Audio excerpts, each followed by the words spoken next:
Iran ने अपने Bushehr power plant का बदला इजराइल के हरेदा पावर प्लांट को दहलाकर ले लिया है। ईरान का यह पलटवार बता रहा है कि वो मिसाइल के बदले मिसाइल मारेगा, बम के बदले बम मारेगा, ड्रोन के बदले ड्रोन से जवाब देगा। Oh my God. चाहे इजराइल हो या फिर अमेरिका, ईरान हर हथियार का तोड़ निकाल ले रहा है।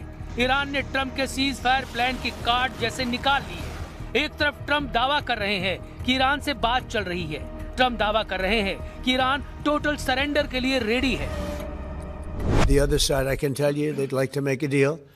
And who wouldn't if you were there? Look, their Navy's gone, their Air Force is gone, their communications are gone. That's the biggest problem. It's very hard to communicate. लेकिन Iran military और leadership Trump से ठीक अलग बयान दे रही है। Iran के supreme leader ने ट्रंप से समझौते से साफ इनकार कर दिया है। ईरान के नए सिक्योरिटी बॉस जनरल जुल्कद्र ने अमेरिका से समझौते पर बिग नो कह रखा है। जिन बाकर कालिबाफ को ट्रंप अपना आदमी समझ रहे हैं, उन्होंने भी सीज फायर को फेक न्यूज कह डाला है। तब अमेरिका ने ईरान में किसे साध रखा है? वो कौन है जो ट्रंप से डील करने के लिए रेडी है? कतर जैसे देशों ने तो इस पचड़े में फंसने से तौबा कर ली है। कतर के विदेश मंत्रालय का आधिकारिक बयान सुन लीजिए। कतर ने अमेरिका ईरान के बीच पिसने से खुद को कैसे अलग कर लिया है। Qatar is not involved in these talks. Our views about any talks, if they exist, are consistent with our very principled position that all conflicts will end on the negotiation table. समझदार मुल्क हवा का रुख भांप चुके हैं, मगर कुछ मौका परस्त युद्ध को भुनाने में लगे हैं। वो अमेरिका ईरान की डील में बिचौलिया बनने के लिए उतावले हैं। अमेरिका इजराइल ईरान की लड़ाई में नंबर बनाने के चक्कर में कुछ देशों ने हद पार कर दी है। पाकिस्तान का जनरल मुनीर दावा कर रहा है कि वो ट्रंप का पीस प्रस्ताव ईरान को भेज चुका है। तुर्की के स्वयंभू खलीफा एर्दोआन दावा ठोक रहे हैं कि युद्ध की मध्यस्थता वही कर रहे हैं। रूस ने कहा है कि ट्रंप के 15 शर्तों वाले प्रस्ताव की रिपोर्ट भरोसे लायक नहीं है। Такого рода информацию иранские наши друзья нам не передавали. Это первое. Второе. Мы не знаем, насколько достоверны все эти сообщения. रूस की बातें ईरानी मिलिट्री से मेल खाती हैं, जिसने जानकारी दी है कि उसकी सीज फायर पर किसी से कोई बात नहीं हो रही है। इजराइल ने भी युद्ध को रोकने का कोई सिग्नल नहीं दिया है। नेतन्याहू अपने सलाहकारों के साथ नए सिरे से सिक्योरिटी मीटिंग कर रहे हैं। उन्होंने सिक्योरिटी कैबिनेट को भी बुलाया है। इजराइल ने अब तक ईरान में अपने सभी टारगेट हिट नहीं किए हैं। नेतन्याहू का प्लान ट्रंप से बिल्कुल अलग है। ट्रंप दावा कर रहे हैं कि उन्होंने ईरान में लीडरशिप का सफाया कर तख्ता पलट कर दिया है। ईरान में नए ग्रुप के साथ उनकी अच्छी बातचीत चल रही है।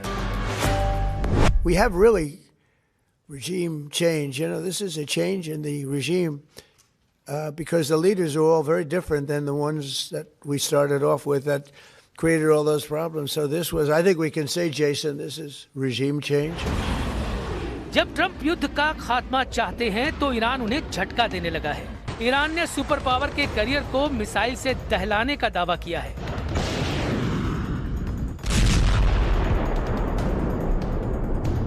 ईरान ने कोस्टल क्रूज मिसाइल से लिंकर करियर को निशाना बनाने का ऐलान किया है।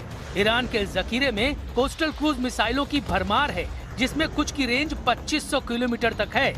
जूनियर खमनेई की कुछ कुख्यात कोस्टल क्रूज मिसाइलों की डिटेल जान लीजिए। ईरान रेवोल्यूशनरी गार्ड के navy Abu Mahdi coastal cruise missile से लैस है, जिसकी रेंज 2500 किलोमीटर तक है। ईरान नेवी के पास होवेजे क्रूज मिसाइल है, जो सतह से सतह पर सभी मौसम में हमला करती है। ईरान की सौमार लंबी दूरी की क्रूज मिसाइल है, जो जमीनी टारगेट को निशाना बनाती है। इसके साथ राद, नस्र 1 और कौसर ईरान की बदनाम कोस्टल क्रूज मिसाइलें हैं। समंदर से जमीन पर चलिए, ये इराक में ट्रंप का विक्ट्री कैंप है। ईरान समर्थक लड़ाकों ने सुपर पावर के विक्ट्री कैंप को धुआं कर रखा है। ड्रोन कैमरे से ली गई तस्वीरों में ट्रंप के मिलिट्री कैंप पर बम धमाके साफ देखे जा सकते हैं। बगदाद एयरपोर्ट के करीब यह हमला हुआ है, जहां अमेरिका का ग्रीन जोन है। मतलब इराक में ईरान समर्थक लड़ाकों ने सुपर पावर को घेर कर मारना शुरू कर दिया है।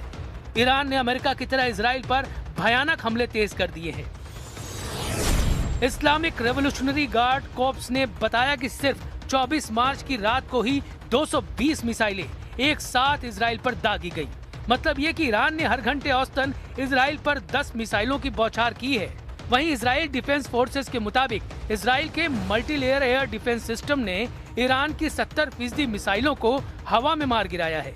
बावजूद इसके आयरन डोम, एरो सिस्टम और डेविड स्लिंग को चीरकर 30% मिसाइलों ने इजराइल को भारी नुकसान पहुंचाया है। ईरान अब फत्ताह 2, सेज्जिल, इमाद और खुर्रम शहर 4 मिसाइलों का इस्तेमाल ज्यादा कर रहा है। इनमें कुछ मिसाइलों में क्लस्टर वॉरहेड लगे हुए हैं जो भारी तबाही मचा रहे हैं। ईरान के घातक पलटवार शुरू करने के बाद ट्रंप को यूरोप के देशों ने इराक जैसी हार की वार्निंग देनी शुरू कर दी है। स्पेन के प्रधानमंत्री पेड्रो सांचेज ने ईरान वार के साइड इफेक्ट बताकर यूरोप को अलर्ट रहने को कहा है। Puede que este desastre de Irán pase pronto o puede que la pesadilla de Irak se repita, pero en esta ocasión multiplicado por n. युद्ध का खात्मा जल्द हो, इसकी उम्मीद सब लगा रहे हैं। ईरान ने भी सिग्नल दिए हैं कि उसकी शर्तों पर ट्रंप अगर राजी हैं तो युद्ध रुक सकता है, लेकिन ये शर्तें ट्रंप को हजम होंगी इसकी गारंटी नहीं। ईरान चाहता है कि फारस की खाड़ी और पश्चिमी एशिया में सभी अमेरिकी सैन्य ठिकानों को बंद कर अमेरिका वापस लौट जाए। ईरान ने मांग रखी है कि होर्मुज स्ट्रेट से गुजरने वाले सभी कारोबारी जहाजों से टोल टैक्स वसूलने का अधिकार सिर्फ उसके पास रहे। ईरान को युद्ध के दौरान अमेरिका और इजराइल के हमलों से हुए पाई के नुकसान की भरपाई चाहिए। ईरान की ट्रंप से डिमांड है कि उसके ऊपर लगाए गए सभी प्रतिबंध हटाए जाएं। यही नहीं, भविष्य में ईरान के खिलाफ कोई भी युद्ध थोपा नहीं जाए, इसका पुख्ता इंतजाम करना होगा। ईरान ने कहा है कि वो बगैर किसी बातचीत के अपनी बैलिस्टिक मिसाइलों का प्रोडक्शन जारी रखेगा। ईरान ने लेबनान में हिजबुल्लाह के खिलाफ होने वाले इजरायली हमलों को रोकने की भी डिमांड रखी है। सुपर पावर के लिए शर्तों वाली ये हड्डियां हजम करना करीब करीब नामुमकिन है। वहीं ईरान साफ कर चुका है कि वो खाड़ी से इस बार अमेरिका को खदेड़ने के बाद ही रुकेगा।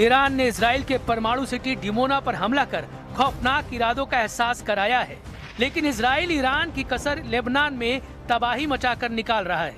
इजराइल लेबनान के 10% जमीन पर कब्जा कर गाजा जैसी बढ़त बढ़ाना चाह रहा है। लेबनान में ये कामयाबी नेतन्याहू के ग्रेटर इजराइल की तरफ पहला बड़ा पड़ाव साबित हो सकता है, लेकिन इजराइल भी जंग को जल्द खत्म करने के मूड में नहीं। ईरान के खिलाफ ग्राउंड ऑपरेशन शुरू करने के पहले सिग्नल मिल गए हैं। डोनाल्ड ट्रंप ने कह दिया है कि वो अब सीजफायर नहीं करेंगे क्योंकि अमेरिका इस वक्त ईरान पर हावी है। लेकिन एक रिपोर्ट के मुताबिक इस पूरे ऑपरेशन में खाड़ी देश भी शामिल होने जा रहे हैं। ईरान को कुचलने के लिए 4 देशों ने मिलकर कसम खाई है।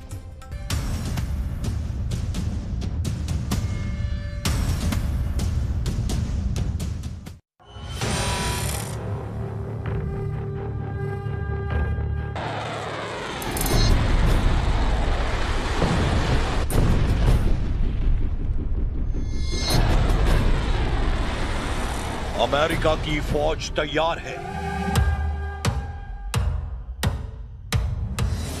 दुनिया की सबसे खतरनाक फोर्स को डोनाल्ड ट्रंप के फैसले का इंतजार है। ईरान पर चढ़ाई करने के लिए 5000 कमांडो किसी भी वक्त हमला कर देंगे।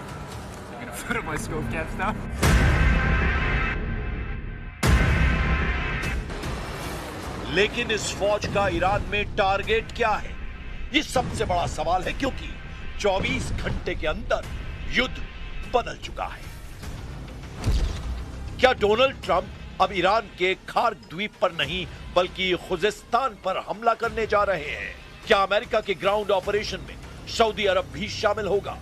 बहरीन, कुवैत, यूएई और कतर भी ईरान से लड़ने के लिए फौज भेजेंगे?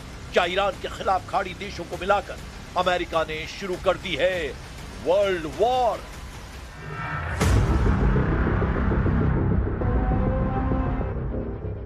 अमेरिका का ग्राउंड ऑपरेशन बहुत बड़ा टारगेट सेट कर चुका है और इसमें खार्क के साथ खुजेस्तान वाले समीकरण ईरान के लिए बहुत खतरनाक साबित हो सकते हैं। खाड़ी देशों में अमेरिकी सैनिकों की मूवमेंट शुरू हो चुकी है। अमेरिका के 5000 कमांडो जब खाड़ी देशों की फौज के साथ ईरान में घुसेंगे तो क्या होगा, यह जानने से पहले खार्क और खुजेस्तान के बारे में बहुत जरूरी बातें समझ लीजिए। मैप पर देखिए, यह है खार्क द्वीप, यह फारस की खाड़ी में है, जबकि मेनलैंड ईरान में यह जगह है खुजेस्तान। इस इलाके में ईरान का बॉर्डर इराक से लगता है। ये दोनों जगह इस वक्त युद्ध के हॉट पॉइंट बने हुए हैं। खार्क द्वीप पर ईरान के तेल निर्यात का टर्मिनल है, यहीं से उसके 90% तेल का निर्यात होता है, जबकि खार्क द्वीप से जो तेल निर्यात किया जाता है ईरान के खुजेस्तान प्रांत से निकाला जाता है। खुजेस्तान को ईरान की ऊर्जा राजधानी कहा जाता है। ईरान का 80% तेल खुजेस्तान की जमीन से निकाला जाता है।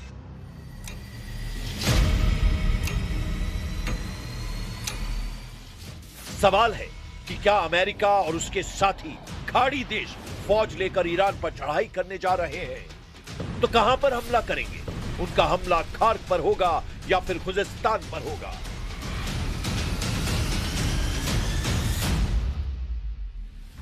और दोनों मोर्चों में से हमला कहां करना ट्रंप के लिए आसान साबित होगा।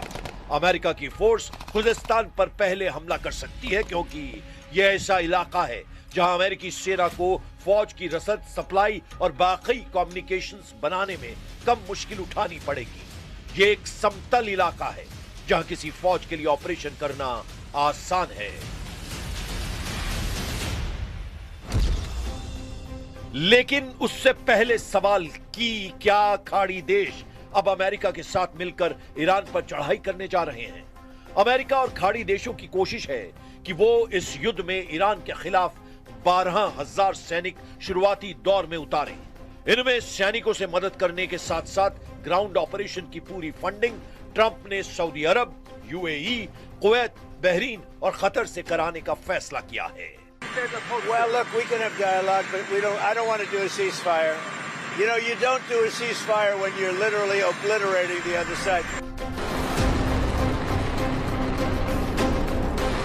अमेरिका के साथ खाड़ी देशों का आना पहले मुश्किल नजर आ रहा था, लेकिन अब अमेरिका का मीडिया बता रहा है कि सऊदी अरब ईरान में युद्ध तेज करना चाहता है और इसके लिए क्राउन प्रिंस मोहम्मद बिन सलमान लगातार डोनाल्ड ट्रंप पर दबाव डाल रहे हैं। न्यूयॉर्क टाइम्स की रिपोर्ट है कि सऊदी अरब ने ट्रंप पर दबाव बनाया हुआ है कि युद्ध जारी रखा जाए। क्राउन प्रिंस मोहम्मद बिन सलमान कई बार डोनाल्ड ट्रंप से बात कर चुके हैं। उन्होंने ईरान में सत्ता परिवर्तन तक युद्ध तेज करने के लिए कहा है। सऊदी अरब का साफ मानना है कि ईरान खाड़ी देशों के लिए खतरा है और इस वक्त ईरान को ज्यादा से ज्यादा कमजोर करने की जरूरत है। इसीलिए अमेरिका को अब पीछे नहीं हटना चाहिए। इसीलिए कयास है कि ट्रंप सऊदी अरब और बाकी खाड़ी देशों के कंधे पर रखकर बंदूक चलाना चाहते हैं। वो ईरान के खिलाफ ग्राउंड ऑपरेशन में खाड़ी देशों का इस्तेमाल करेंगे। पहले से ही अमेरिकी सेना सऊदी अरब और बाकी खाड़ी देशों के मिलिट्री बेस का इस्तेमाल कर रही है। ईरान की फौज 6.5 लाख है।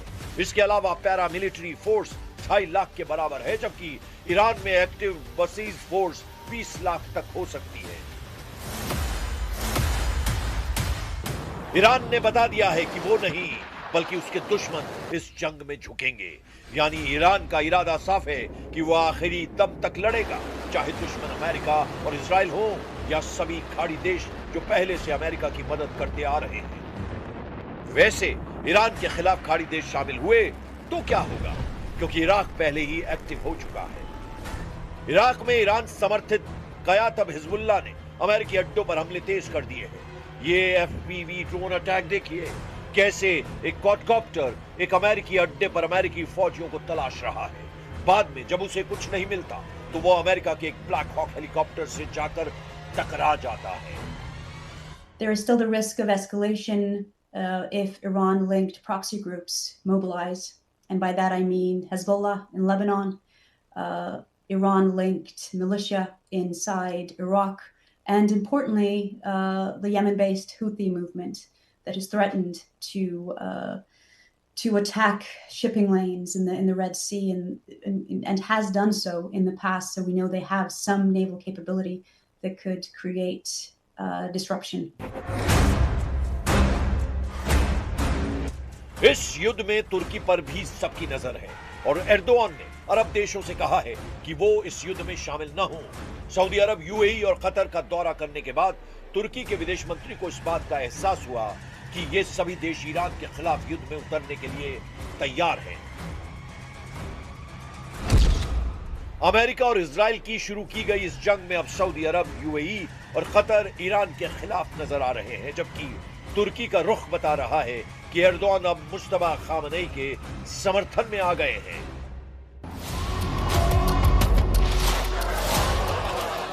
ये ऐसे वक्त में हो रहा है जब ट्रंप के 5000 कमांडोज ईरान की सरहद में दाखिल होने के लिए तैयार कर दिए गए हैं।